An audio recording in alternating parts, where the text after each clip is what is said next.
What's happening, family? How y'all doing today? How y'all doing, man? Y'all know we finna rock out, man. And let me say this before we get started. Like, comment, and subscribe. Ring that bell icon and turn post notifications on all. Y'all know, wipe your feet as you come an adult. But that wasn't what I wanted to say, man. Hey, if you a fanboy, if you a fan in any type of way, you know what I'm saying? You might want to leave this video right now. Because what we finna touch on is definitely going to make you highly upset. You know what I'm saying? So if you fanned out, you might want to leave. I'm just giving you a heads up. Supporters only. We don't rock with fans. Fans are fanatics. They go crazy. Even when somebody give you the truth, y'all still blindly follow a lie. We don't need no fans over here. Only supporters. We got a bunch to talk about.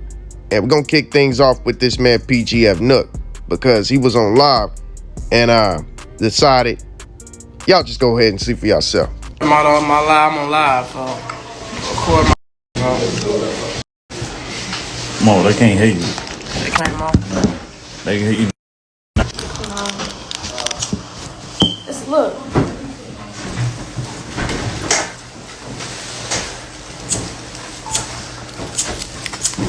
Are you on live? I don't give a fuck. I don't want to see something.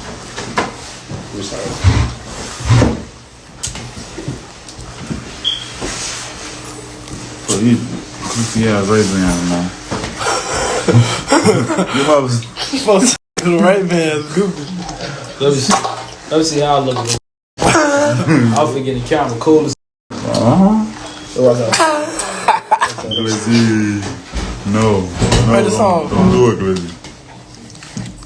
These goofy as mother, like they trying to be too cool. Like goofy fuck. It probably fit your face. Nah, it fit your Goofy. Get no goofy. Trying too hard. You tried too hard, folks. Put them in, bro. I ain't gonna lie.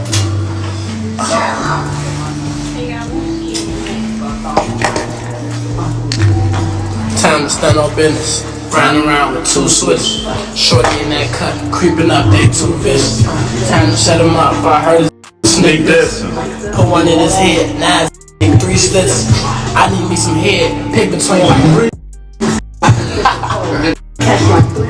I'ma catch like 3 ops. I'ma catch like 3 bodies. I'ma grab like 3 glocks. I'ma go get everybody. Time to slide. When I pop up at your crib, don't be surprised. The last slide, the last that died. I ain't in the front, I'm creeping up. I'm behind. I'm finna fan. Come in, don't run. His legs run, popped him up. His collapse like some lungs. Beat that up, I'm finna. I be glazing buns. I just run it up and up. Ain't worried about no fun. Hit my phone on the floor. Don't be surprised. I ain't in the front, I'm creeping up. I'm behind. Don't be safety in that crib.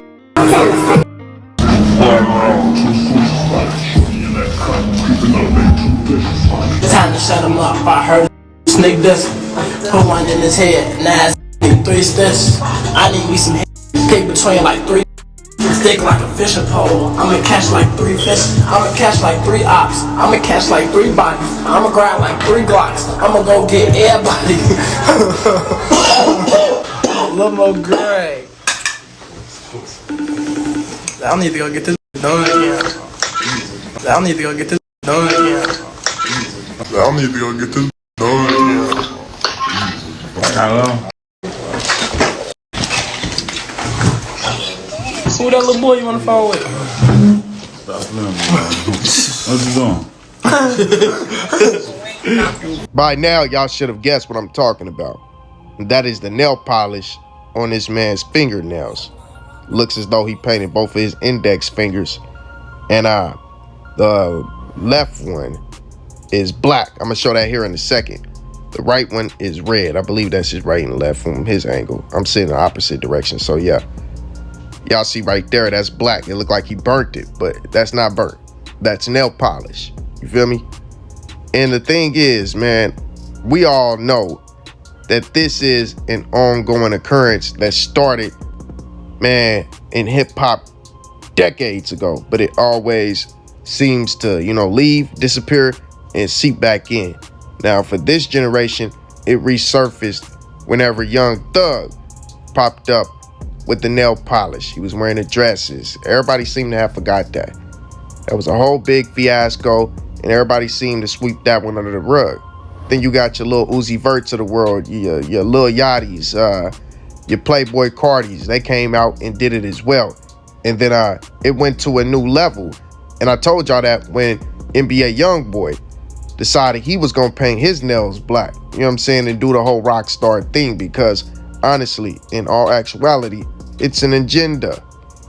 It is something being pushed on the youth. And let me choose my words wisely here, because I don't want to disrespect these young men. I understand they are kids. They have very impressionable minds. You know what I'm saying? These are very, very young brothers. You know what I'm saying? Not to mention, they are coming into an industry where they have no control. They have no ownership over their brand, themselves, or their name. So they have to do what they're told to stay in position. They don't want to go back to the hood because they don't want to be looked at as a failure. You know, all the one-hit wonders and the people who had success and lost it, the MC Hammers of the world, they are clowned on forever for losing that fame that they had. And none of these young men want to be that. So whenever one of these executives tell them what their next move is going to be, PR, marketing, when they tell them, this is what we want you to do to market your career, they have to follow along, because they don't want their careers to crash and burn. They don't want their marketing budget to diminish. They don't want their budgets for the album and all to diminish. They don't want their popularity to decrease. Understand that a lot of the attention that you see these artists have when they have multi-millions of streams, you know what I'm saying? Most of those streams be bots. The reason being is because they are building the artists. You know what I'm saying? I know y'all done seen all the artists that been exposed for having bots. 90% of major industry artists utilize bots. They fabricate their success. You feel me? You know, you ever seen an artist that was, you know, one of the best artists, but for some reason it seemed like they couldn't get over the hump? Well, that's because, you know, they are majority of the time a part of that 10% who has a true organic fan base. They might be living like these rappers living, but not as known publicly as the other rapper. That man's fan base or that woman's fan base is truly organic. It's a real fan base. Now, that's not to say that these artists don't have a huge fan base that is real, but that is the reason for utilizing the bots, is to create and generate a real fan base. It makes the fans feel like, I need to be a part of this. How did this person have 400-500 million streams and I don't know about this song? I need to know about this song. You know what I'm saying? They own the industry. That's why it's an industry. They have ownership of all facets in every way to get music played, so they can make you a star. That's why they tell you, I can make you a celebrity overnight. Come on, man. They telling you that they have control of this industry. And that's the reason why I say this. Whenever an artist doesn't follow suit, their next song usually flops. You know why? The label takes away that extra push, those bots, that marketing that they do. They take away all of the stuff that they put into that beast, and now that artist's real fan base comes out. You feel me? The real ones who truly support them come out. You know what I'm saying? And that artist look like they flop. Then you see that artist do some crazy stuff on camera that makes them look like a clown. And then, you know, next thing you know, their song is hot again. And yeah, a lot of that is due to, you know, the shock value of doing something that publicly humiliates yourself. But it's more in part due to the fact that that label puts you back into that machine and gets you rolling again. And now you look like a hot artist again.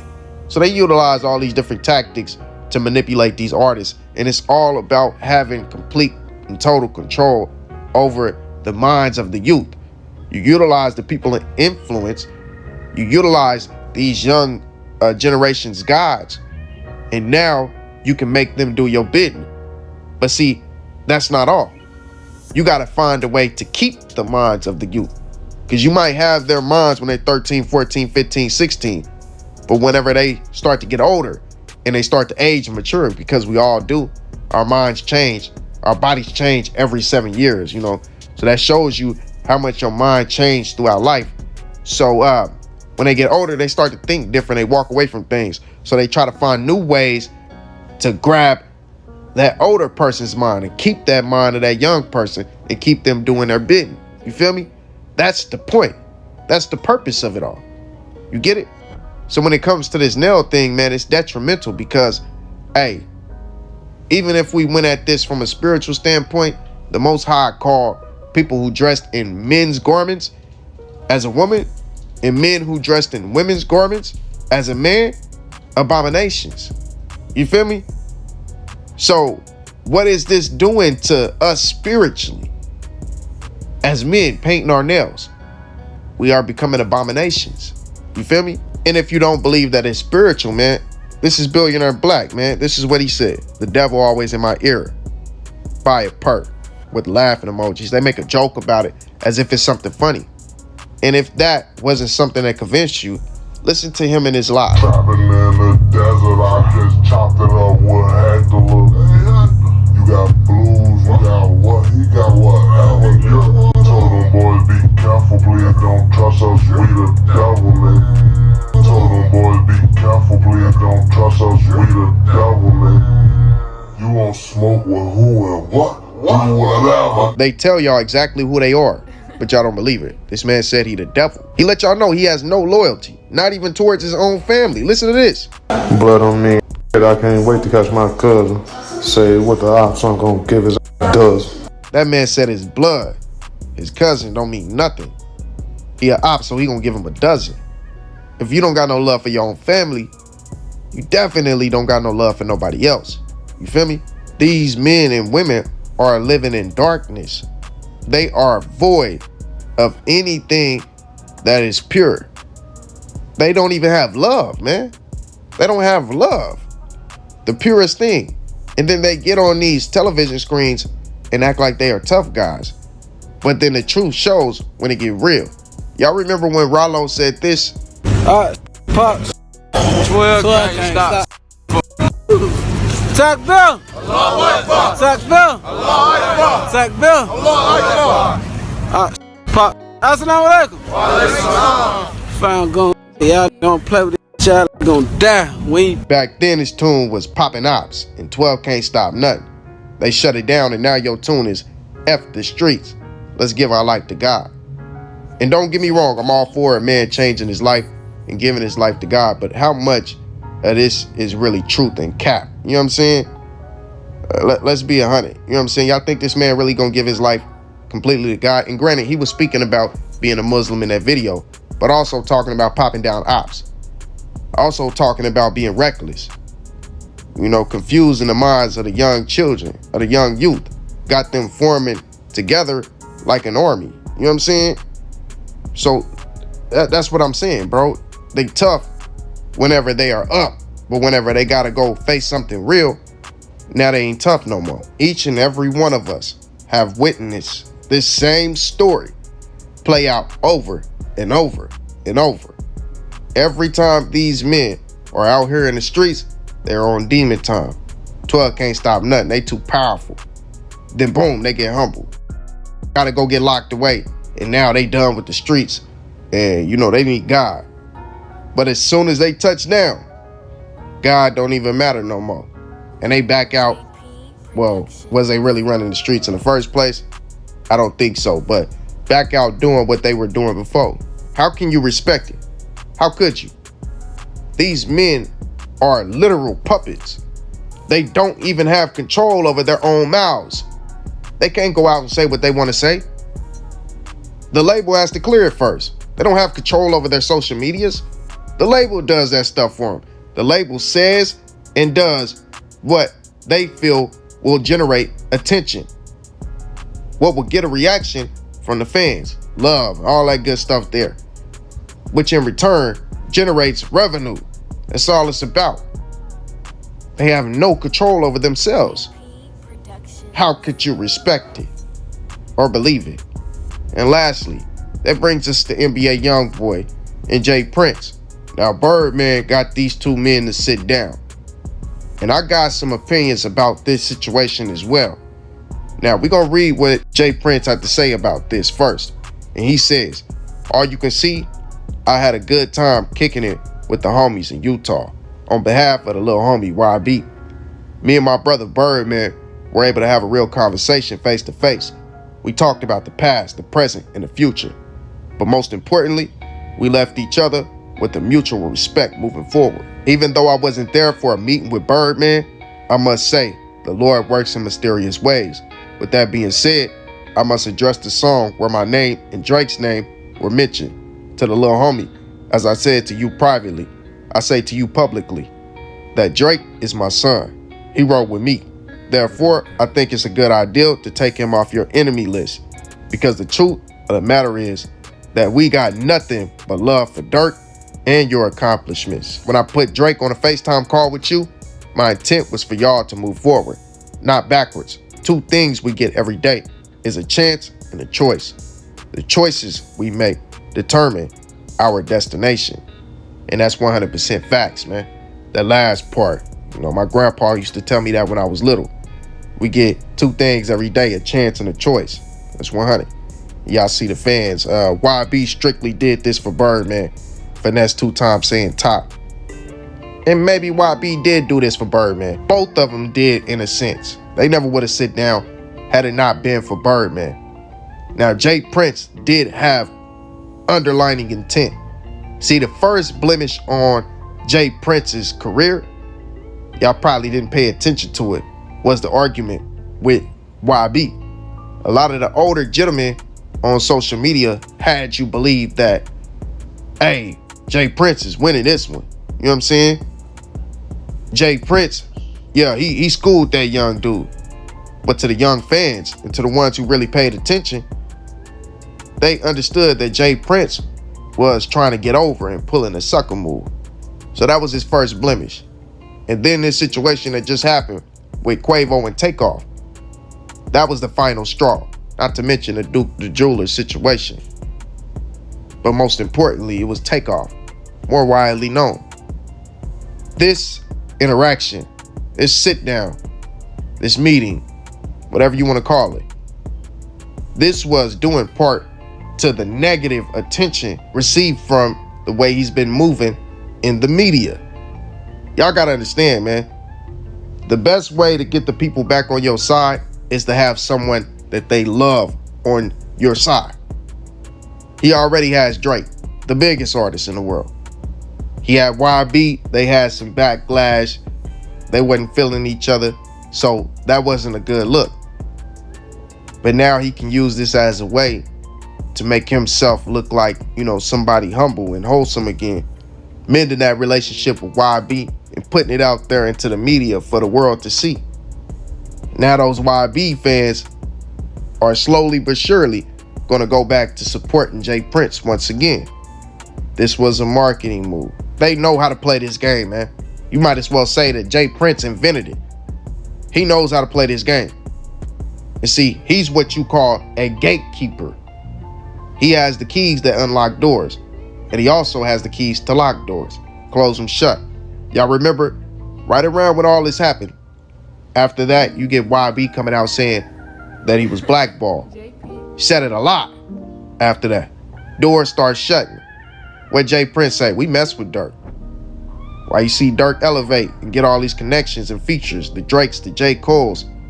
Pay attention, bro. Remember, Jay Prince taught Birdman the game, Master P, Jay-Z, the OGs, the new generation's gatekeepers, Pimp C, UGK. Come on, man. The list go on and on. Almost this whole generation of OGs, he taught them the game and how to make money off of their artwork, how to maneuver between this industry, to the point where they eventually became gatekeepers. Hey, to be 100 with you, ain't none of them OGs came into the game without going through Jay Prince. He's the gate. So with all that being said, this was important for both of these men's career, no matter how much they didn't want to do it. Jay Prince was always looking for a route to reach out to YB so YB can come up under his wing and, you know, he could be the one to step his name next to YB's and have two of the top artists in the world and of all time under his stable.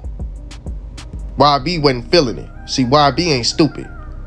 He got enough time to understand the industry and how people work, so he wasn't feeling it. He understood the tactics. But now he's seeing Jay Prince power. Watch YB start to be nominated for Grammys and stuff like that, man, now that this relationship is mended. I don't think y'all understand the power of a Jay Prince. You feel me? But y'all let me know what y'all think about this, man. Like I say, this was nothing but a marketing move from Jay Prince to try to get his name back into the light. Pull his name up out of the darkness and watch that happen. Overall, though, man, this industry is a crazy place, man. It's a lot going on, a lot of manipulation, a lot of vindictive stuff towards the people that people don't truly understand. You know, high-level business is always manipulation. Most importantly, this is a spiritual thing, because the ones who create the business, the ones who are in ownership of the business, the ones you will never see, they are after something much greater, and that is your soul. They want to have a stronghold over your soul. They're not after any money. They have it all. So you got to watch what you are influenced by. Never allow the internet to influence you. Never. And if you're not ready for that, like YB Mama said, you don't need to be on the internet. It's as simple as that. Protect yourself at all costs. That's all I'm saying, family. Peace and blessings, kings and queens. All praise be to the Most High. We needed to have this conversation, though. Salute to y'all, and y'all know I will be back with another one. 100.